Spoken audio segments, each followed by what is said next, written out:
Welcome to Moto Art Soaps. Pardon the bugs in the background. I have the best lighting out here, and unfortunately I live in the south and that's where the bugs are.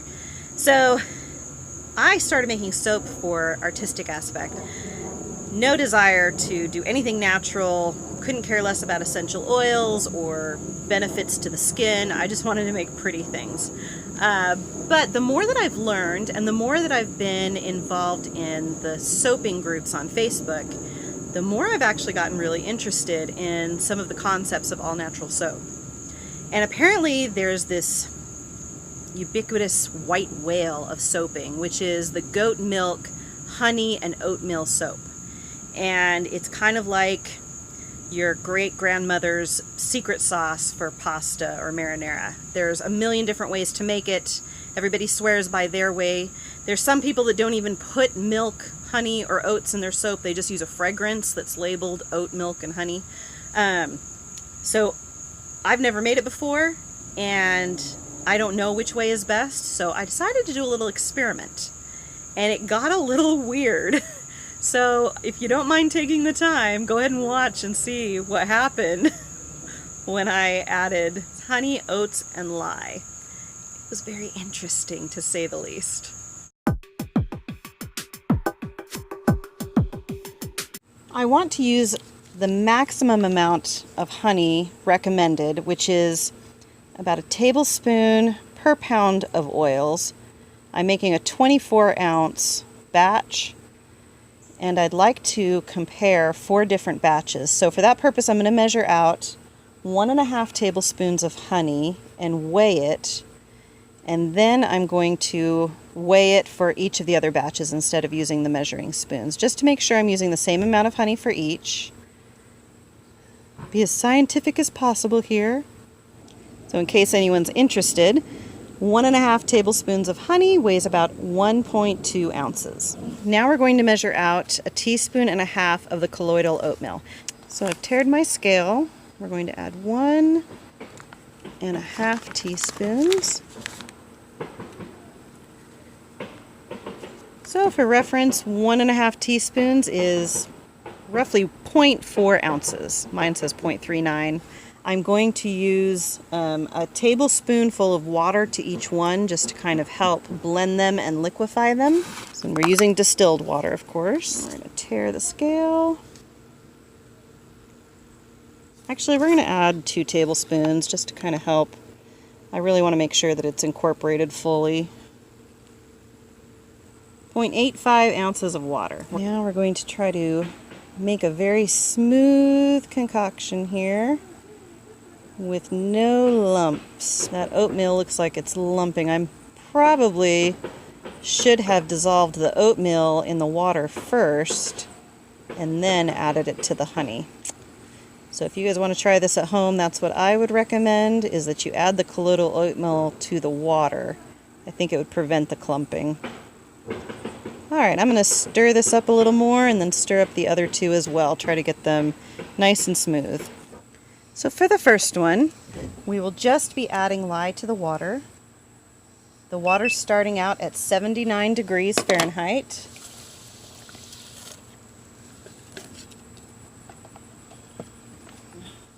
We need to stir until that is clear. It's 219 degrees Fahrenheit. The water is completely clear at this point. There are no crystals floating around. It is still quite hot. It's at 192. All right, for this next one, we will add our honey, oats, and the little bit of extra water first before we add the lye. This should get the most reaction. This is the one I'm the most nervous about. This could end up a charred, smoky, nasty mess, or lovely caramel toasted oat concoction. So we're going to mix that together. Starting temperature is at 80 degrees. And now we put in the lye.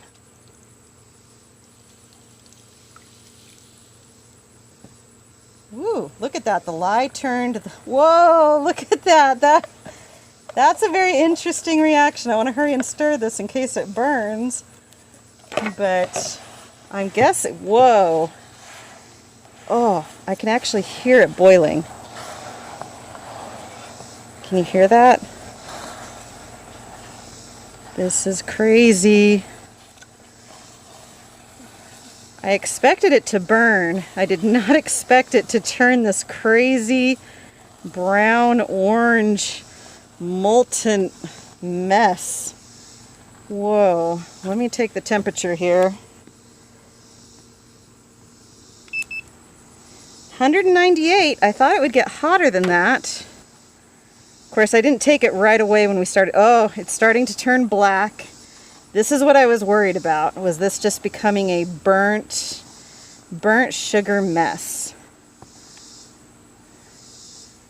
But I'm going to keep with it and stir it until it is of uniform consistency. Oh, let me see if I can show you this. Oh, it smells actually kind of good. It smells like burnt sugar, but it's not consistent in texture yet. It's lumpy and hard in some places. I've got little clumps down at the bottom I've got to incorporate. Make sure I don't have any lye pockets in there. But luckily my plastic is holding up. This is a number 5 plastic container, which I highly recommend. It looks like a fig jam in here. It's really thick, molassesy, very grainy. So I'm going to turn the camera off because I'm going to stir this for a while until we can get it nice and uniform in consistency. I don't want to risk having any lye pockets to ruin our experiment. Well, that is some thick, nasty goo. Let me tell you, it took me a while. I finally got it all to one solid consistency, but it's look how thick it is. I mean, that is so thick. So we have regular lye solution, caramelized honey and oat solution in the extreme. The other two should be varying forms in between. All right, we're back. My utensils are clean. We're starting to lose my sunlight, so hopefully we can get this completed before I lose all my sunlight. So for number 3, we are going to add our lye, and we won't add the honey milk mixture until the lye starts to cool. Kind of hoping that the lye gets a little bit of its initial heat up reaction done so that it won't burn quite so intensely. 223. Wow, I think that's the hottest I've ever seen it get. It is really hot outside though, so I think that kind of adds to it. Usually when I make lye, it's under cool conditions. 211, we're going to go ahead and add our mixture. Looks nice and clear to me. Whoa, we are. Yep, there it goes.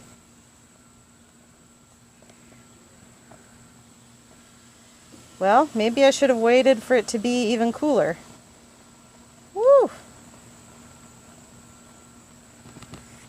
Okay. Whoa. So I don't think there's going to be much of a difference between 3 and 2, quite honestly. Although I will say 3 did not get as chunky and lumpy as 2 did. So it definitely helped waiting until the lye was done. Oof. I wish you guys could smell this.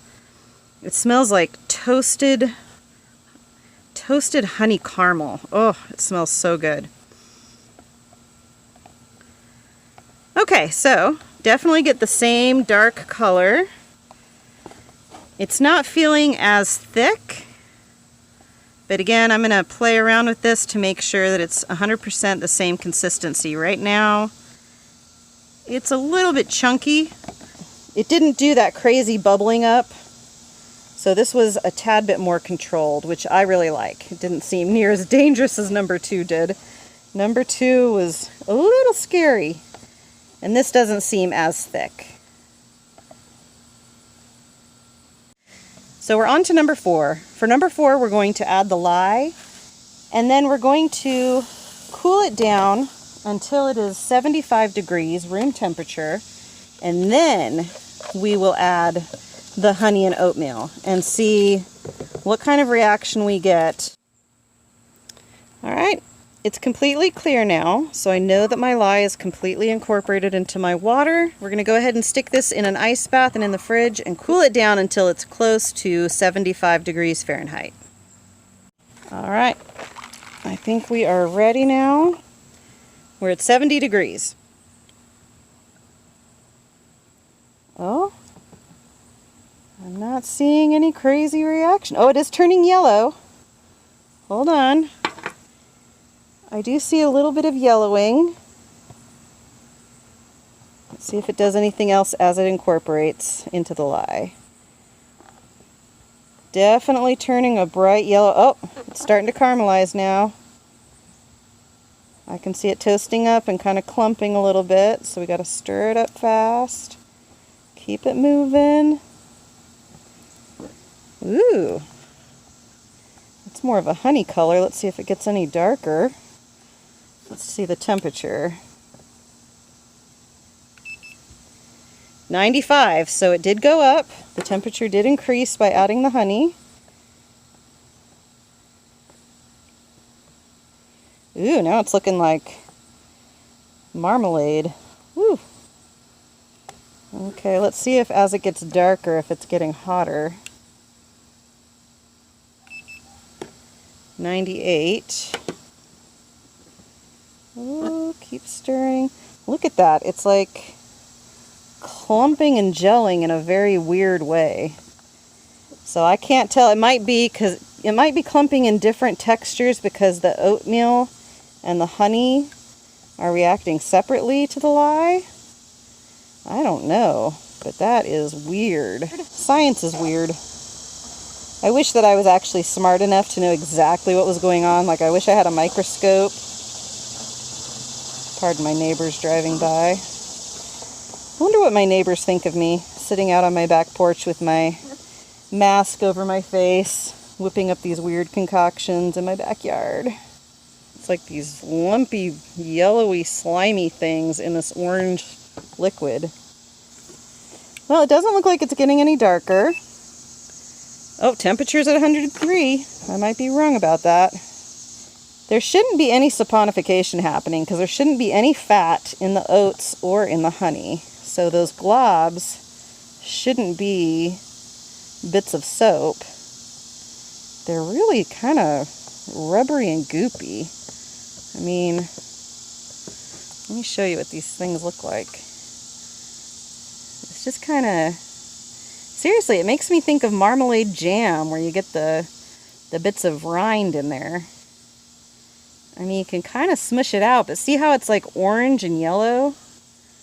That's what makes me think it's like the orange is like the honey and the yellow is the oats or something. No clue, but oh, look at that. It's just like caramel sticking to my... Ew, it's so gross. Yeah, this stuff is so weird. This was definitely a fun experiment. I was not expecting this. This is the one that has surprised me the most. I was thinking with this one, it would stay liquidy and just kind of get to a light tan color.